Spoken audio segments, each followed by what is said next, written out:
கத்தாரில் இஸ்ரேல் தாக்குதல் நடத்தியதற்கு பிறகு மத்திய கிழக்கு ஆசியா மிகவும் பதற்றமாக காணப்படுகிறது. கத்தாருக்கும் இஸ்ரேலுக்கும் நெருங்கிய நண்பனாக இருக்கிறது அமெரிக்கா. எனவே அமெரிக்க வெளி விவகாரத்துறை அமைச்சர் மார்கோ ரூபியோ இஸ்ரேல் சென்று பேச்சுவார்த்தை நடத்தி வருகிறார். அமைதி பேச்சுவார்த்தைக்கு முன்பு அவர் முதலில் வெஸ்டர்ன் வால் பகுதிக்கு சென்று வழிபட்டார். ஜெருசலத்தில் அமைந்துள்ள வெஸ்டர்ன் வால் என்றால் என்ன என்பதையும் அங்கு அரங்கேறி வரும் போர் பதட்டத்தையும் விவரிக்கிறார் ஜெருசலத்தில் இருந்து எமது சிறப்பு செய்தியாளர் சலீம்.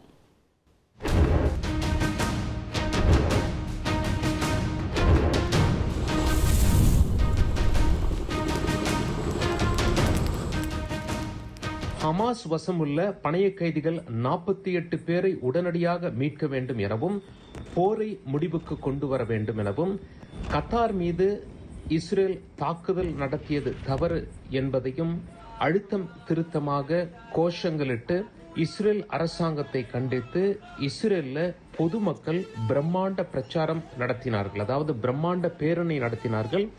ஹாஸ்டேஜ் ஸ்கொயர் என்று அழைக்கப்படக்கூடிய அந்த இடத்தில் அவர்களுடைய கோரிக்கை இதுவரைக்கும் சுமார் 20 பேர் உயிரோடு இருப்பதாக சொல்லப்படுகிறார்கள். மீதமுள்ள 28 பேர் மரணத்திற்கலாம் என்றும் சொல்லப்படுகிறார்கள். உயிரோடு இருப்பவர்களை மீட்க கொண்டு வர வேண்டும். மரணித்தவர்களின் உடல்களை கொண்டு நல்ல முறையில் இறுதி சடங்கு செய்து அடக்கம் செய்யப்பட வேண்டும் என்பது இவர்களுடைய கோரிக்கையாக இருக்கிறது. இந்த சூழல்ல தான் அமெரிக்காவுடைய வெளி விவகாரத்துறை அமைச்சர் மார்கோ ரூபியோ இஸ்ரேல் வந்துள்ளார். இவர் இஸ்ரேல் வருகை தந்ததற்கான காரணம் என்ன அப்படின்னா, அமெரிக்காவை பொறுத்தவரை கத்தாரும் நண்பன், இஸ்ரேலும் நண்பன். ஆனால் இஸ்ரேல் கத்தார்ல ஒரு தாக்குதல் நடத்தியிருக்காங்க. ஹமாஸ் தலைவர்கள் அமைதி பேச்சுவார்த்தை நடத்துவதற்காக கத்தார் வந்திருக்கிறார்கள். அது அமெரிக்கா முன்மொழிந்த அமைதி பேச்சுவார்த்தை. ஆனா அந்த இடத்துல இஸ்ரேல் அவர்களை தாக்குதல் நடத்தியிருக்கிறார்கள். இதில் உயிரிழப்பும் ஏற்பட்டிருக்கிறது. மிக முக்கிய ஹமாஸ் தலைவர்கள் இதில் கொல்லப்படவில்லை என்ற தகவல் வெளியாகி இருந்தாலும் வேறு சிலர் கொல்லப்பட்டிருக்கிறார்கள். இஸ்ரேலை சேர்ந்த ஒரு அதிகாரியும், அதாவது கத்தாரை சேர்ந்த ஒரு அதிகாரியும் கொல்லப்பட்டிருக்கிறார். கத்தார் கோபமடைந்திருக்கிறது. சக இஸ்லாமிய நாடுகளை உதவிக்கு அழைக்கிறது. அமெரிக்காவுடனும் முறையிட்டிருக்கிறது. ட்ரம்ப் என்ன சொல்றார் அப்படின்னா, அதாவது மீண்டும் ஒரு தாக்குதல் நடக்காமல் நான் பார்த்துக் கொள்கிறேன் அப்படின்னு சொல்லி ட்ரம்ப் சொல்றாரு. அவருடைய வெளி விவகாரத்துறை அமைச்சர் மார்கோ ரூபியோ என்ன சொல்லியிருக்காரு அப்படின்னா, ட்ரம்ப் இதனால் கவலை அடைந்திருக்கார். அதாவது இஸ்ரேல் கத்தார்ல தாக்குதல் நடத்தினால அவர் கவலை அடைஞ்சிருக்கார். எனினும் இஸ்ரேலுடன் பேச்சுவார்த்தைக்காக நான் வந்திருக்கிறேன் அப்படின்னு சொல்லி மார்கோ ரூபியோ சொல்லியிருக்கிறார். இஸ்ரேலிய பிரதமர் நெத்தன்யாகுவும் அமெரிக்க வெளி விவகாரத்துறை அமைச்சர் மார்கோ ரூபியோவும் வெஸ்டர்ன் வால் என்ற பகுதிக்கு சென்றிருக்கிறார்கள். வெஸ்டர்ன் வால் என்ற பகுதி யூதர்களுக்கு மிகவும் புனிதமான இடம் என்பது குறிப்பிடத்தக்கது. அங்க நிறைய பேர் தங்களுடைய வேண்டுதலை பேப்பரில் எழுதி அந்த வெஸ்டர்ன் வாலில் வைத்து விடுவார்கள். அப்படி நெத்தன்யாவும் வைத்திருக்கிறார், மார்கோ ரூபியோவும் வைத்திருக்கிறார். வெஸ்டர்ன் வால் பகுதிக்கு அவர்கள் வந்த பிறகு நெத்தன்யாஹு சொன்னது என்ன அப்படின்னு சொல்லி கேட்டீங்கன்னா, இஸ்ரேல் அமெரிக்காவுடைய நட்பு இந்த வெஸ்டர்ன் வால் உடைய கற்கள் போல ரொம்ப ஸ்ட்ராங்கா இருக்கிறது என்று சொல்லியிருக்கிறார்.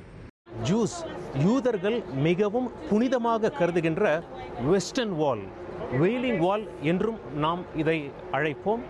வெயிலிங் வால் அப்படிங்கிற அந்த காட்சியைத்தான் நீங்கள் தற்பொழுது பார்த்து கொண்டிருக்கிறீர்கள். யூதர்களுடைய நம்பிக்கை என்ன அப்படின்னா, இங்கே 2 முறை அவர்களுக்கான வழிபாட்டு தலங்கள் கட்டப்பட்டது. ஒன்று அரசர் சாலமனால் கட்டப்பட்டது. அவர் மிக புனிதம் வாய்ந்தவராக பார்க்கப்படுகிறார். அது மட்டுமல்ல, சாலமனை இஸ்லாமியர்கள் சுலைமான் என்றும் அழைப்பார்கள், இறை தூதர் அரசர் என்றும் சொல்லுவார்கள். அதே போல அடுத்ததாக வேறொரு அரசர் 2வது வழிபாட்டு தலத்தை கட்டினார். ஆனால் 2ம் இருக்கான்னு கேட்டீங்கன்னா 2மே இல்லை. காரணம் என்ன அப்படின்னா, பாபிலோனியன்ஸ் ஒன்றை அழித்து விட்டார்கள், ரோமானியர்கள் மற்றொன்று அழித்து விட்டார்கள். 2 முறை அழிக்கப்பட்டது. 3வது வழிபாட்டு தலம் நிச்சயமாக இந்த டெம்பிள் மவுண்ட் என்கிற இடத்தில் கட்டப்படும் என்று அவர்கள் ஆழமாக நம்புகிறார்கள். இதற்கு இன்னொரு சிறப்பம்சம் என்ன அப்படின்னு சொல்லி கேட்டீங்கன்னா, இந்த வாலுக்கு அப்படியே கொஞ்சம் மேலே போனோம் அப்படின்னா டோம் ஆஃப் த ராக் மற்றும் அல் அக்ஸா அந்த காம்பவுண்ட் இருப்பதை நாம் பார்க்க முடியும். அல் அக்ஸா பள்ளிவாசல் இங்கே அமைந்திருக்கிறது. அது மட்டுமல்ல, டோம் ஆஃப் த ராக் இங்கே அமைந்திருக்கிறது. நாம் அலெக்சா பள்ளிவாசலையும் டோம் ஆஃப் த ராக்கையும் அருகில் சென்று பார்க்கலாம். யூதர்கள் தற்பொழுது நடந்து சென்று அங்கே வழிபடும் காட்சிகளையும் நாம் தற்பொழுது பார்க்க முடிகிறது. இஸ்ரேலிய கொடி பறக்கும் காட்சிகளை நீங்கள் பார்க்கிறீர்கள். அங்கே திரையில் தெரிவதுதான் வெஸ்டர்ன் வால் அல்லது வெயிலிங் வால் என்று அழைக்கப்படுகிறது. ஜெருசலமிலிருந்து தந்தி செய்திகளுக்காக சலீம்.